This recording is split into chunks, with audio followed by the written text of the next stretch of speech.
ভাঙা কাঁচ খালি হাতে ধরতে গেলে রক্তপাত তো অবধান, তাই না? সম্পর্ক ভেঙে যাওয়ার পর প্রাক্তনের কাছে বারবার ফিরে গিয়ে সেই ভাঙা সম্পর্ক জোড়া লাগানোর চেষ্টাও ঠিক এমনই একটা ব্যাপার। হ্যাঁ, একদম। আমরা যতই মরিয়া হয়ে উঠি না কেন, সেই ভাঙা আয়না কখনোই তার আগের রূপ ফিরে পায় না। উল্টো আমরা নিজেদেরই আরও বেশি ক্ষতবিক্ষত করি। ঠিক বলেছেন। Welcome to the debate. আমাদের আজকের আলোচনায় আমরা অত্যন্ত আকর্ষণীয় এবং বলতে পারেন বেশ চর্চিত একটি মনস্তাত্ত্বিক ফ্রেমওয়ার্ক নিয়ে কথা বলবো। এটি মূলত ব্রেকআপ বা বিচ্ছেদের পর মানুষের আচরণ কেমন হওয়া উচিত সেটা নিয়ে আলোচনা করে। এবং এই ফ্রেমওয়ার্কের যে মূল বিষয়টা, সেটা কিন্তু বেশ স্ট্রং। হ্যাঁ, বেশ স্ট্রং। আজকের যে কনসেপ্ট বা ধারণাটি নিয়ে আমরা কথা বলছি তার মূল প্রতিপাদ্যটাই হলো এমন: বদলা নাও যেন ছেড়ে যাওয়া মানুষটা ফিরে আসার জন্য তড়পাবে। এটা অত্যন্ত গভীর এবং একই সাথে বেশ জটিল একটি মনস্তাত্ত্বিক জায়গা। কারণ এখানে একজন মানুষের সবচেয়ে দুর্বল মুহূর্তের যে আবেগ, তার সাথে টিকে থাকার লড়াইয়ের একটা সরাসরি সংঘাত আমরা দেখতে পাই। একদম ঠিক। আর আমাদের আজকের বিতর্কের মূল প্রশ্নটি ঠিক এখানেই নিহিত। একটি সম্পর্ক ভেঙে যাওয়ার পর প্রাক্তনের অবহেলার জবাবে নিজেকে সম্পূর্ণ বদলে ফেলা এবং তার সাথে সব ধরনের যোগাযোগ বিচ্ছিন্ন করে সম্পূর্ণ নীরবতা পালন করা যে পদ্ধতির কথা এই উপাদানে বলা হয়েছে, তা কি সত্যি একজন মানুষের আত্মশুদ্ধি এবং মানসিক শান্তির পথ? নাকি এটি এক ধরনের সুকৌশলী এবং মনস্তাত্ত্বিক প্রতিশোধ? খুব চমৎকার একটা প্রশ্ন। তো এখানে আমি আমার অবস্থানটা প্রথমে একটু পরিষ্কার করে নিই। আমার সুস্পষ্ট অবস্থান হলো, এই ধারণায় উল্লেখিত নীরবতা এবং স্বনির্ভরতা মূলত আত্মসম্মান পুনরুদ্ধারের একটি অত্যন্ত শক্তিশালী এবং গঠনমূলক প্রক্রিয়া। আমি উপাদানের প্রথম নিয়ম নীরবতা এবং সপ্তম নিয়ম কষ্ট থেকে উঠে দাঁড়ানো, এই দুটোর ওপর ভিত্তি করে বলছি। যখন একজন মানুষ চরম আঘাত পায় তখন তার প্রথম প্রবৃত্তি কী হয়? কান্নাকাটি করা, প্রশ্ন করা বা উত্তরের আশায় বসে থাকা, তাই তো? হ্যাঁ, এটা খুবই স্বাভাবিক একটা মানবিক প্রতিক্রিয়া। ঠিক, কিন্তু এই ফ্রেমওয়ার্ক বলছে এই কাজগুলো দুর্বলতার লক্ষণ। এর বদলে বলা হচ্ছে চুপ থাকা রাজাদের আচরণ।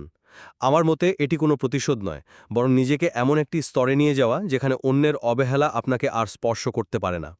এটি একটি নিখাত আত্মরক্ষামূলক কৌশল, যেখানে একজন মানুষ নিজের ক্ষতগুলোকে শক্তিতে পরিণত করে নিজেকে একজন যোদ্ধা হিসেবে আবিষ্কার করে। আপনার যুক্তিগুলো আমি খুব ভালোভাবে বুঝতে পারছি। একজন মানুষ যখন একদম তলানিতে গিয়ে ঠেকে, তখন তার উঠে দাঁড়ানোর জন্য তো একটা অবলম্বন প্রয়োজন। কিন্তু আমার দৃষ্টিকোণ থেকে এই পুরো ধারণাটি একটি বিশাল স্ববিরোধী বা প্যারাডক্সিক্যাল অবস্থানে দাঁড়িয়ে আছে। স্ববিরোধী কেন মনে হচ্ছে আপনার?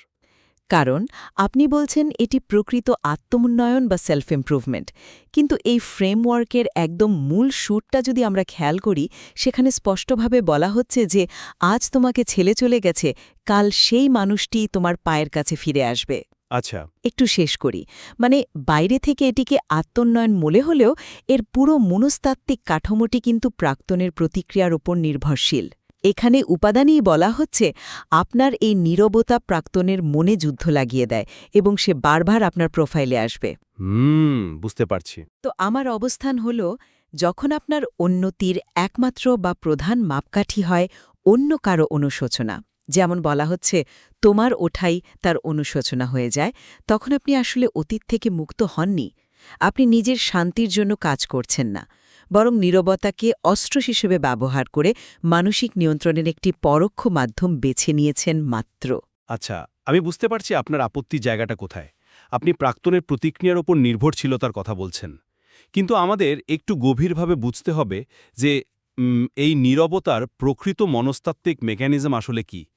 নীরবতা হলো মূলত একটি সীমানা বা বাউন্ডারি নির্ধারণ করা।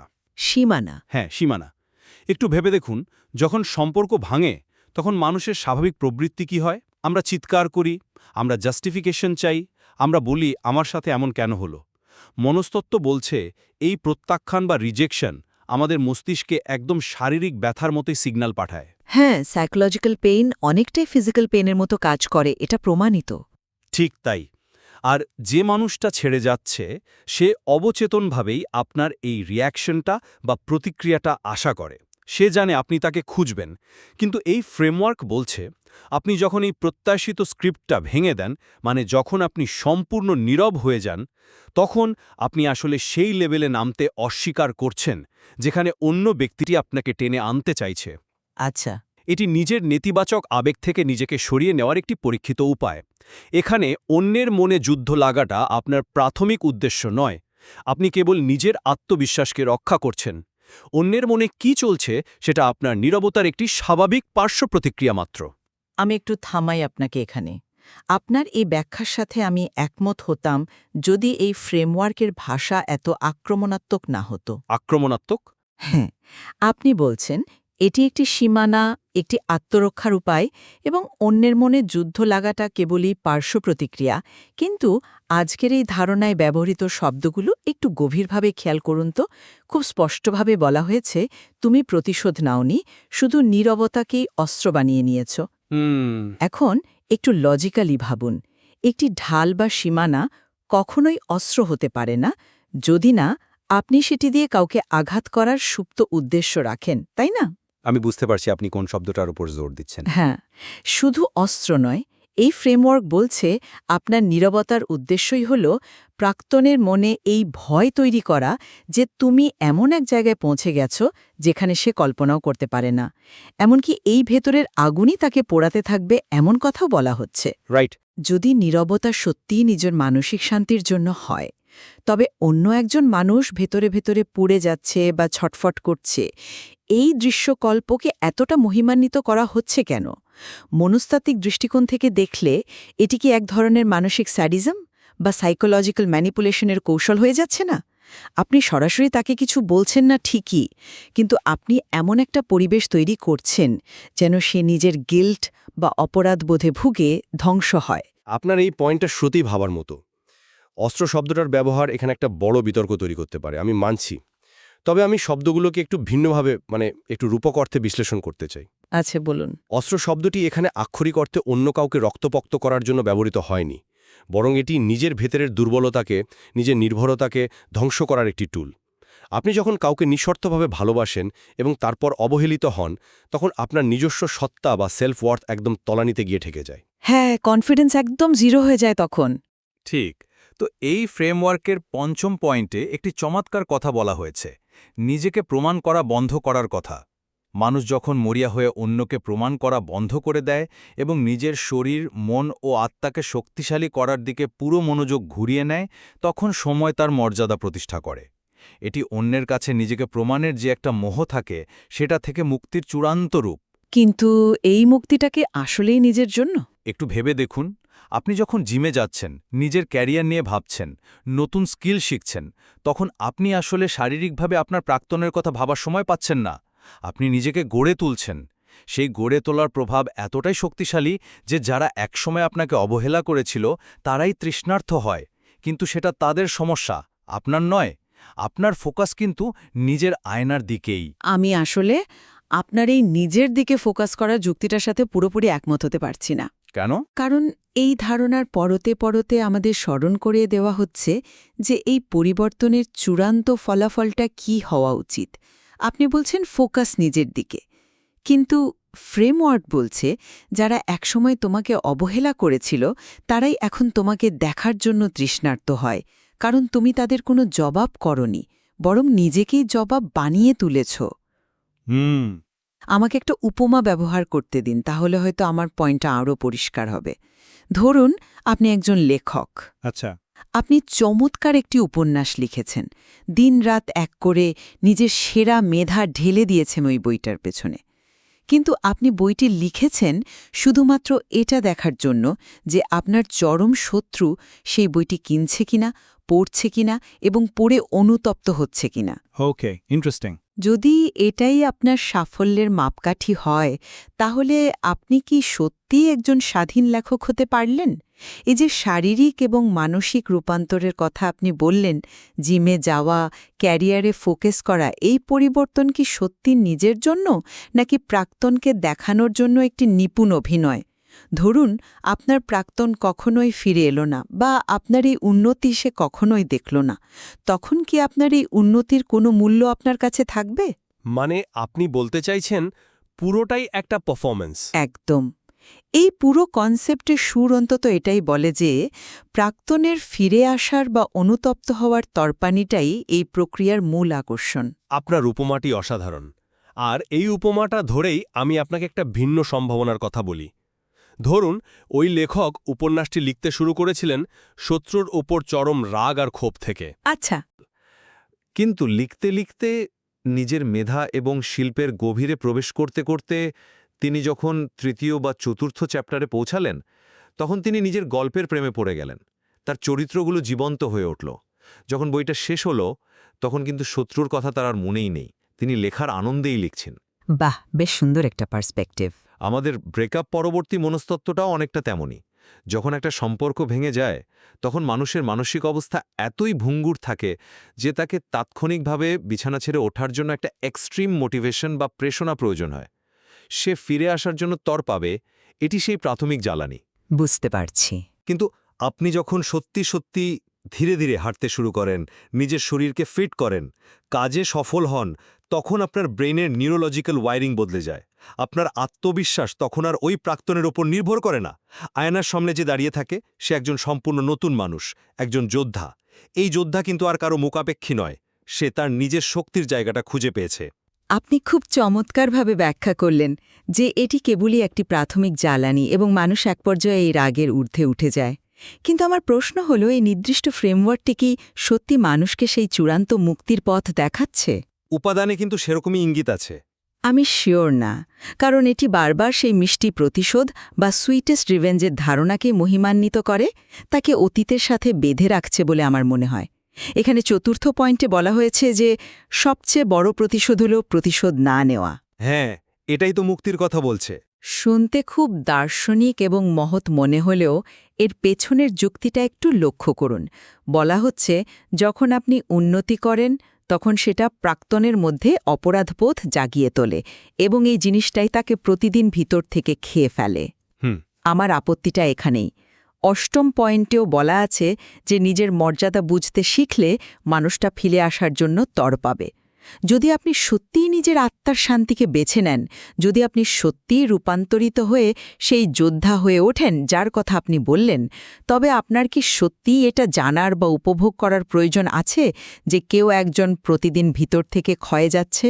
না, উপভোগ করার প্রয়োজন নেই, তবে একজন সত্যিকারের আত্মবিশ্বাসী এবং মুক্ত মানুষ কি অন্যের মানসিক যন্ত্রণার ওপর নিজের শান্তি প্রতিষ্ঠা করে? প্রকৃত আত্মশুদ্ধি বা হিলিং কখনো অন্যের যন্ত্রণার ওপর নির্ভরশীল হতে পারে বলে আমি মনে করি না। এটি এক ধরনের কগনিটিভ ডিসোনেন্স তৈরি করে। মানে, আপনি মুখে বলছেন আপনি শান্তিতে আছেন, কিন্তু আপনার অবচেতন মন অন্যের অশান্তি কামনা করছে। আমি বুঝতে পারছি আপনি কোন জায়গা থেকে কথাগুলো বলছেন, কিন্তু আমি বলবো এখানে প্রতিশোধ নেওয়াটা কোনো সক্রিয় কাজ বা অ্যাক্টিভ অ্যাকশন নয়। এটি একটি নিষ্ক্রিয় বা প্যাসিভ কনসিকোয়েন্স। প্যাসিভ কনসিকোয়েন্স একটু বুঝিয়ে বলবেন? অবশ্যই। আপনি নিজের আত্মার শান্তিকে বেছে নিয়েছেন, মানে এই নয় যে আপনি একজন সন্ন্যাসী হয়ে হিমালয়ে চলে গেছেন। আমরা তো সাধারণ রক্তমাংসের মানুষ, তাই না? তা তো বটেই। যখন কেউ আমাদের বিশ্বাস ভাঙে, আমাদের আত্মসম্মান ভুলুণ্ঠিত করে, তখন এক ধরনের জাস্টিস বা ন্যায় বিচারের আকাঙ্ক্ষা আমাদের অবচেতন মনে প্রবলভাবে কাজ করে। এই ফ্রেমওয়ার্কটি সেই মানবিক দুর্বলতাকে অস্বীকার করছে না, এটি বাস্তবতাকে স্বীকার করে নিচ্ছে। কিন্তু এই আকাঙ্ক্ষাটা কি স্বাস্থ্যকর? এটা স্বাস্থ্যকর পথে পরিচালিত করা হচ্ছে। এটি বলছে, আপনার এই যে রাগ, এই যে ক্ষোভ, শূন্যতা, এটিকে নিজের ক্ষতি করার কাজে ব্যবহার করবেন না। একে গঠনমূলক পথে চ্যানেল করুন। যখন আপনি নিজের মর্যাদা বুঝতে শেখেন, তখন আপনার পারিপার্শ্বিক মানুষও সেটা বুঝতে বাধ্য হয়। আপনি শান্তিতে আছেন, আর যে আপনাকে মূল্যায়ন করতে পারেনি সে তার ভুলে শাস্তি পাচ্ছে বা গিল্টে ভুগছে। এটি প্রকৃতির নিয়ম। আচ্ছা, এখানে আপনি তাকে শাস্তি দিচ্ছেন না, তার নিজের কর্মই তাকে শাস্তি দিচ্ছে। আপনি শুধু দৃশ্যপট থেকে নিজেকে সরিয়ে নিয়েছেন। এই যে নিজেকে গুটিয়ে নিয়ে নিজের ওপর সম্পূর্ণ ফোকাস করা, এটি একটি ভগ্ন হৃদয়ের মানুষের জন্য অত্যন্ত কঠিন একটি কাজ। নিজেকে ধ্বংস করে দেওয়াটা অনেক সহজ, কিন্তু এই ধারণাটি মানুষকে সেই ধ্বংসের হাত থেকে বাঁচিয়ে একটি প্র্যাকটিক্যাল বা বাস্তবসম্মত উপায় বাতলে দিচ্ছে।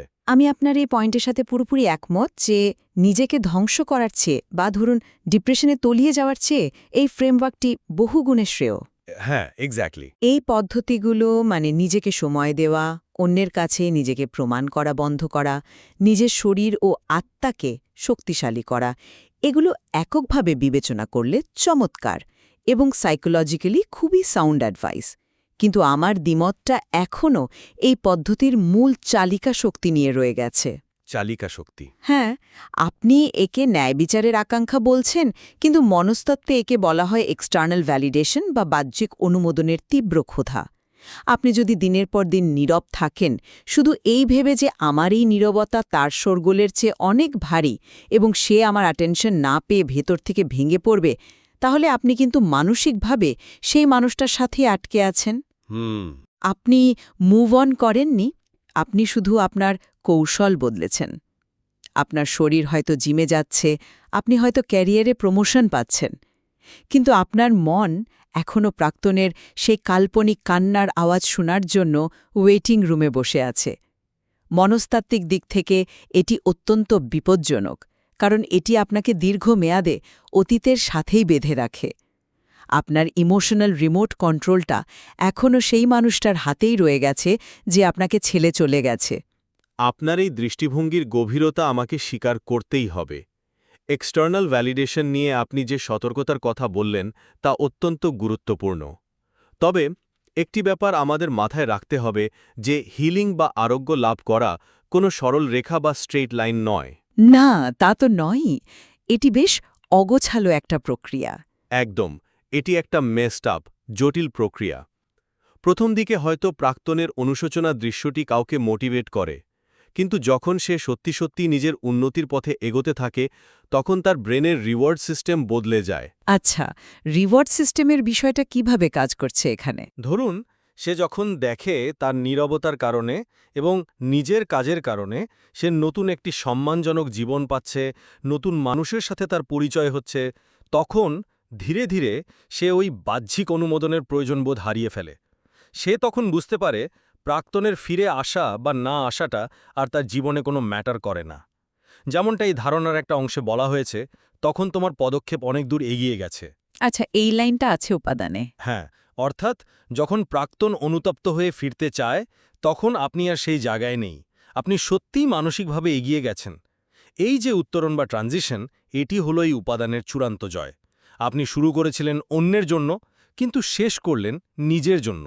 এটি নিঃসন্দেহে একটি অত্যন্ত আশাবাদী এবং পজিটিভ উপসংহার, এবং আমি সত্যি চাইব যারা এই ধরনের পরিস্থিতির মধ্যে দিয়ে যান তারা যেন এই চূড়ান্ত স্তরে পৌঁছাতে পারেন। হ্যাঁ, সেটাই আমাদের সবার কাম্য।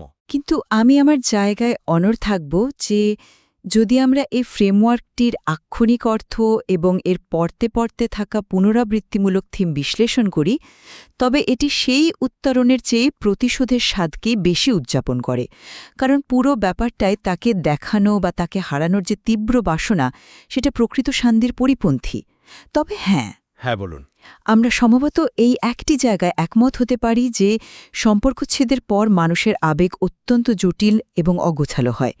যখন একজন মানুষ তার সম্পর্ক, বিশ্বাস এবং ভবিষ্যতের আশা একসাথে হারায়, তখন তার ভেতরে যে বিশাল শূন্যতা তৈরি হয় তা পূরণ করার জন্য সে খড়কুটো হলেও আঁকড়ে ধরতে চায়। ঠিক তাই।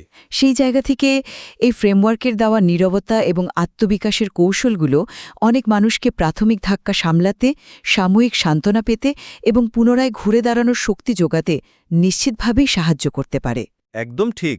মানবীয় দুর্বলতা এবং ভগ্ন হৃদয় থেকে উত্তরণের জন্য এটি একটি অত্যন্ত বাস্তবসম্মত টুল হিসেবে কাজ করতে পারে। সাময়িক নীরবতা এবং আত্ম-উন্নয়নের মাধ্যমে মানুষকে তার নিজের ভেতরের ঘুমন্ত শক্তি চিনতে এটি সাহায্য করে।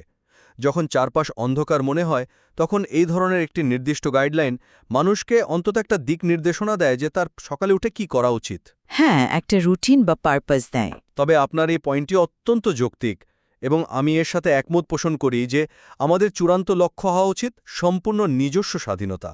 এমন একটি মানসিক অবস্থা যেখানে অন্য কারো হার বা জিতের ওপর, অন্য কারো অনুশোচনা বা কান্নার ওপর আমাদের মানসিক শান্তি নির্ভর করবে না। ঠিক তাই, কারণ যতক্ষণ পর্যন্ত আপনি অন্যের অনুশোচনার জন্য অপেক্ষা করছেন, ততক্ষণ আপনি আসলে নিজের জীবনের নিয়ন্ত্রণ অন্য কারো হাতেই দিয়ে রেখেছেন।